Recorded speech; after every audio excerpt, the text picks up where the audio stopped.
Hi there, and welcome to my Action Research Multimedia presentation.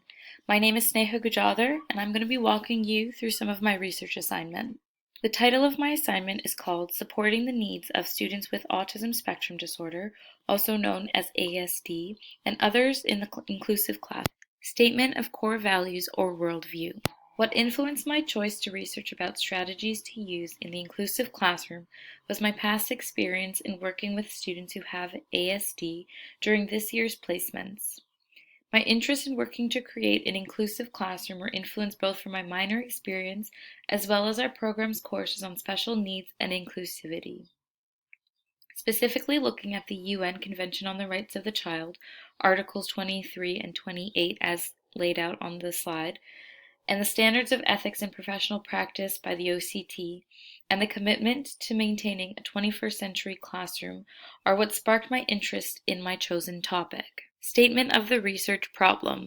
During my last two placements, as mentioned, I had the opportunity to work alongside and learn from my associate teachers to plan for a fully inclusive classroom.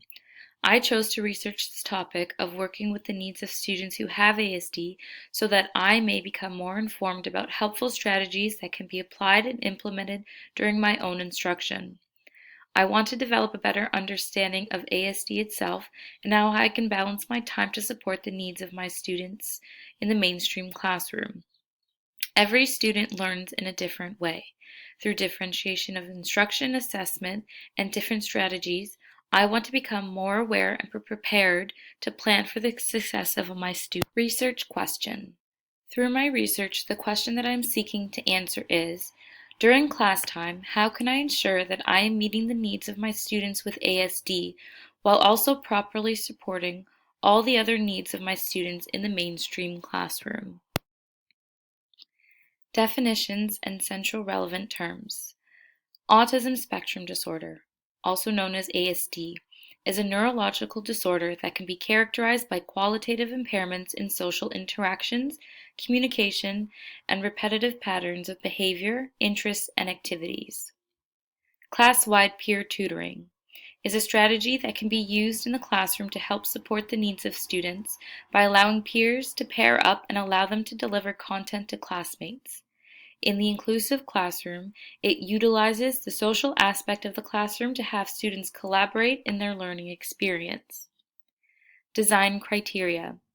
Set of design and physical environment strategies that can be implemented in the layout of the classroom to support the needs of students with ASD. Inclusive classroom. This is the general education classroom where students with and without learning disabilities or other exceptionalities learn together. This is the reverse of a special education classroom. Literature summary. Exploring teacher strategies for including children with autism spectrum disorder in mainstream classrooms by Lindsay, Prolu, Scott, and Thomas. There is a growing number of students who are diagnosed with autism spectrum disorder. It is suggested that nearly 1 in 165 children are known to be diagnosed with this neurological disorder, and that it is becoming more common for students who do have ASD to be placed in the regular and inclusive mainstream classroom. It may be understood to be a challenge for some teachers who do not have much experience in teaching students with ASD, and in their research they explore ways in which 13 elementary school teachers implement their classroom program. Through the interviews to which they collected their data and conducted their research, the teachers that were interviewed provided several recommendations on how one can successfully plan for an inclusive classroom for students with ASD. Some of the recommendations presented mention the importance of advocating for resources and teacher training, support from school and parents, the benefits of creating a classroom climate that is structured for students. Exploring the impact of the design of the physical classroom environment on young children with autism spectrum disorder by Karen Martin. This article examines the importance and impact of the physical classroom on students who have ASD in elementary school, and how modifications and design criteria can be incorporated to help meet their needs so that they can benefit from learning in the inclusive and mainstream classroom. In this research, it discusses the influence of the classroom's physical characteristics and layout and how it can impact students who have ASD. It highlights a multiple of approaches that are available to elementary school teachers. Certain interventions and considerations that can be made by teachers are mentioned, such as the circulation, movement, and safety considerations for the classroom, sensory and visual suggestions to ensure that students are not overwhelmed by their environment. Voices of the Child, an investigation into the social inclusion of children with autistic spectrum disorder in mainstream classrooms, by Elizabeth Cullinan. In working to understand the social dimensions of ASD, this research seeks to provide educators with more information about the social outcomes of the inclusive classroom for our students. Although the purpose of the inclusive classroom is so that all students may benefit from a learning environment that is based on acceptance and diverse needs, it is not always true that students with ASD or other students experience a positive social outcome from their classrooms. The classroom climate is created and maintained by the teacher. This includes both the academic and social aspect of the learning environment. This study analyzes some of the difficulties students with ASD may have and can guide teachers in understanding more clearly some of the barriers that are prevalent so that they may properly be addressed. Cooperative and continuous assessment of students' progress are suggested strategies for teachers to incorporate so that they may ensure that all students are embraced amongst their peers.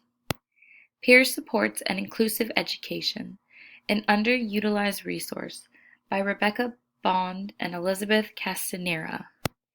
In the research provided, practices that are considered to be effective and useful for supporting the needs of students shifts away from the teacher and refocuses on the role of the peer. In this study, it introduces the idea that there are programs available for teachers to use in their classroom where the support of all students' learning needs can be provided by the students, taking on the role of support while also working to create a cooperative learning community. With the use of peer tutors, students undergo some training in terms of how to assist and guide their peers in learning, and fundamentally become active participants in their learning, and create an environment where the multiple needs in the classroom can be addressed to, and with the use of the help of the student. My research plan, looking at data sources such as journals, school records, and videos. The data that I chose to use are journals, to learn from reading about teachers' experience and observations of what methods and strategies were effective, the process of finding the right method, and how to know that the right steps are being taken for the success of the students. School records, such as tests and quizzes, to track the improvement of my students and what areas are needed to be focused on continuing with their learning. And videos, to actually witness how the teacher navigates the room, supporting the needs of their entire class. Triangulation, validity, and reliability. For my question, I chose to examine journal articles from teachers, school records such as classroom assessment, and videos or vlogs. I believe that these would best suit the need of my research as it provides a first-hand account and as a primary source of data. By reading about others' experience in the area of my research, reviewing the progress and areas of work through students' tests to better understand what their needs are and how to implement and actually carry through the strategies by the modeling of the videos. Participants and setting.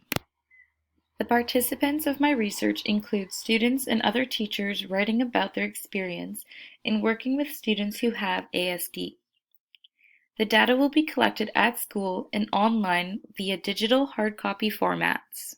My research plan, data collection procedures, timelines, and ethical considerations.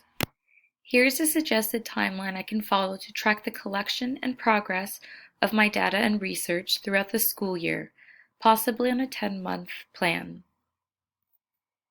Of my 3 types of data, much can be reviewed on a weekly or monthly basis and can be determined on how well it can be used and effectively implemented in the classroom. Ethical considerations. To maintain the safety, respect, care, and trust of my students and other participants, I may seek to maintain confidentiality by changing any names in reports and reflections that I am writing. I can avoid providing explicit details about their identity when writing about data that they provide, as well as blocking out names on any visual examples being used to support my research. If using photographs, permission must be asked, and proper privacy rules must be applied to ensure the safety of students and to respect the trust of parents and other participants. In order to ensure that I'm supporting the needs of all my students and to practice ongoing learning in the profession, I think that at this stage, becoming more informed about ASD and different strategies that can help support my students during my instruction time will support my knowledge in teaching. As mentioned, educators have become increasingly more aware of the many different ways that students learn and more about their needs, and by designing this action research study, I feel more prepared in how to go about furthering my personal knowledge in researching my own classroom questions on inclusivity.